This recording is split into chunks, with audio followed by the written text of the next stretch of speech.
മത്തായിയുടെ സുവിശേഷം 5-ാം അധ്യായത്തിലും നമ്മൾ കാണുന്ന അവൻ പുരുഷാരത്തെ കണ്ട് മലമേൽ കയറി തിരുവായി മൊഴിഞ്ഞ് അവരോട് സംസാരിച്ചു. വന്നതാരാ? അതിന്റെ തൊട്ടുമുകളിൽ നോക്കിയാൽ വചനം കേൾക്കാൻ വേണ്ടി പ്രിപ്പയർഡായി വന്നവരാരുമല്ല.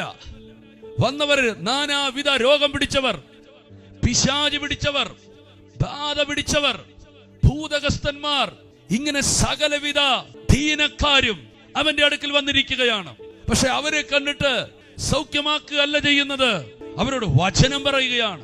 ചിലതൊക്കെ നിങ്ങൾ കേൾക്കണം. ആ പ്രസംഗം 5, 6, 7 അധ്യായങ്ങൾ നീണ്ടു നിൽക്കുന്നു. എന്നാൽ 8, 9 അധ്യായങ്ങൾ നോക്കിയാൽ സ്തോത്രം, അവൻ മലയിൽ നിന്ന് ഇറങ്ങി വന്നാരേ, സ്തോത്രം, അവൻ കുഷ്ഠരോഗി അവന്റെ അടുക്കൽ വന്നു, കർത്താവിനെ സൗഖ്യമാക്കി. 12 വർഷം രക്തസ്രാവമുള്ളവനെ സൗഖ്യമാക്കി. ആമേൻ. കുരുടന്മാരെ സൗഖ്യമാക്കി.